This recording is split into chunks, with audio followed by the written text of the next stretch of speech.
Well, welcome to the final instalment of our reading through the Rev John James Taylor's account of his visit to Transylvania in 1868.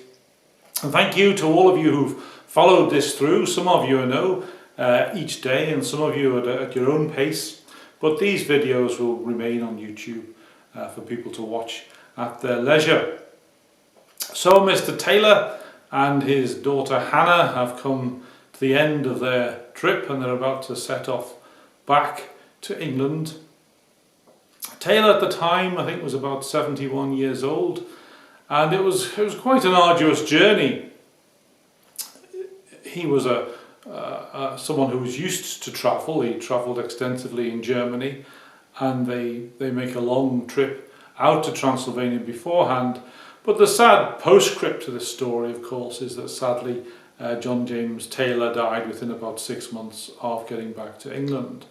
And of the first three prominent Unitarian ministers to visit the Unitarians in Transylvania, two of them died very soon after their trips. I think partly that was a reflection of just how grueling it was, particularly for someone of his age.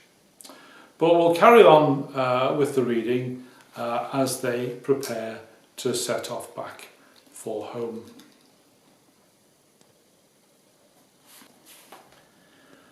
The hospitalities of our friends followed us beyond Klausenberg.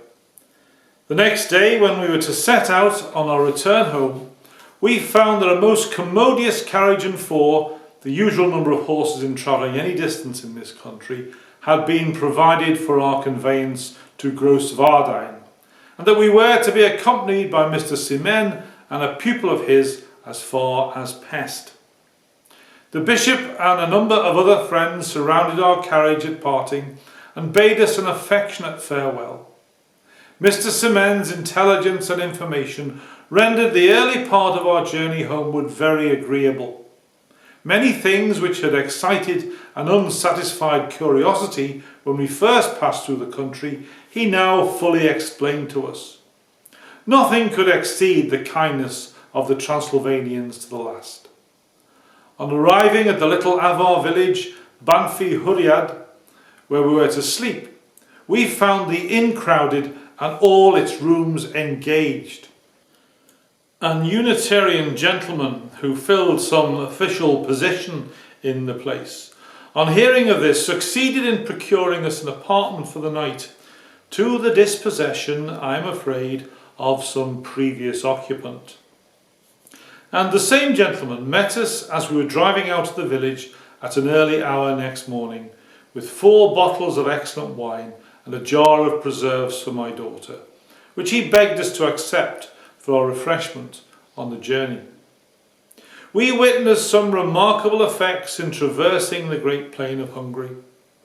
I should not have supposed beforehand that so coarse a material as highway dust could ever have been converted into a source of beauty.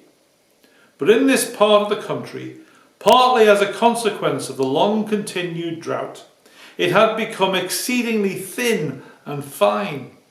And as we approached Grosswardein, permeated by the slant rays of the declining sun, it rose from the ground like a cloud of radiant gold, and enveloped in glory the figures of the peasants and their cattle as they stood out against the evening sky.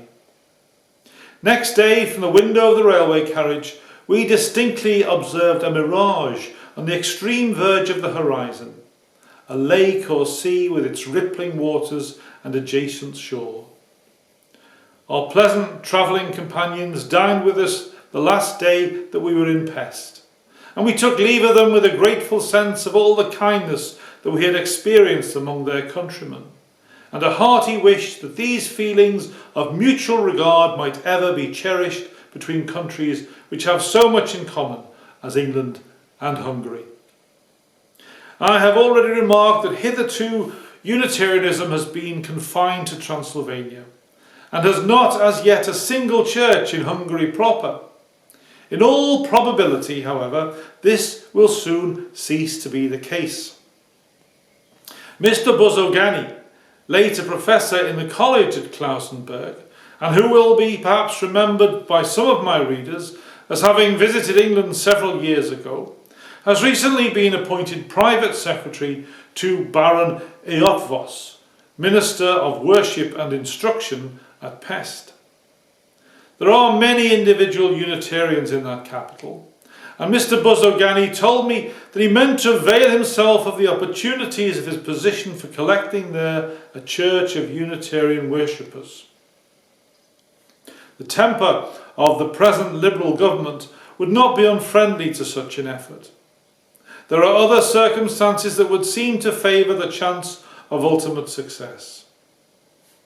A singular sect has sprung up within the last few years in Hungary, secret but widely diffused, which takes the name of Nazarenes. It is mainly an offshoot from the Catholic Church, and not a natural result of extreme reaction against its dead formalism and externality.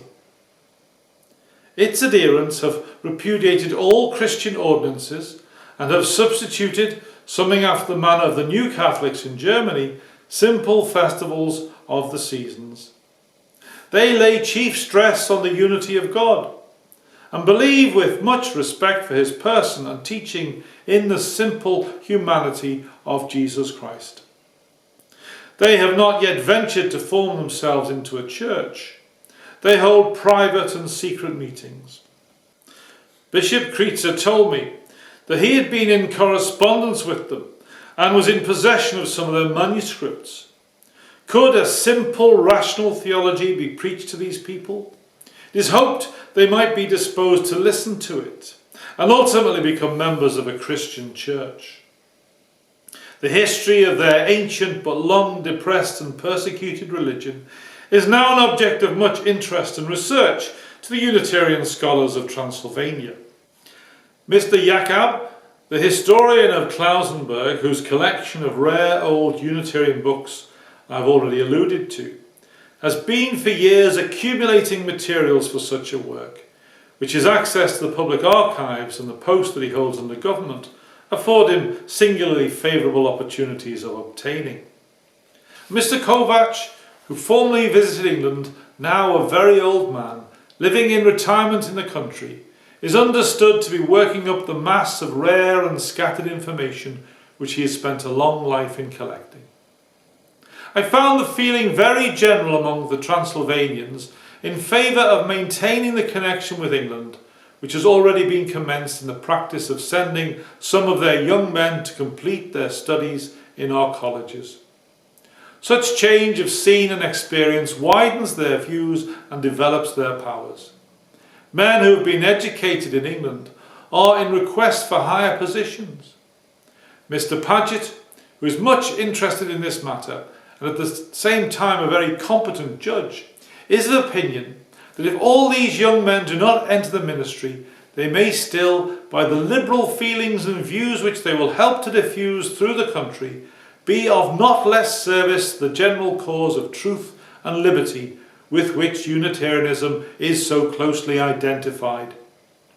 Every Englishman interested in the future of Hungary must feel how important it is that the public opinion of that great and promising country should be liberal and enlightened, earnest and religious, and yet free from all narrow sectarian prejudice. Hungary has still many difficulties before her, which only her own indomitable spirit and a close alliance with other free countries can enable her to vanquish. Her language, to which she is so enthusiastically attached, insulates her, it is true, to a certain extent from the rest of Europe. But her language is the nurse of her nationality, and her intense nationality, which has stood proof against the open and insidious assaults of so many centuries, is the surest guarantee for the preservation of those great principles of constitutional freedom which have been so long and so deeply interwrought with it. Least of all can England allow the extinction of such a member from the brotherhood of free peoples. May the bright hopes which are breaking on Hungary realise themselves at length in an indisputable historical fact.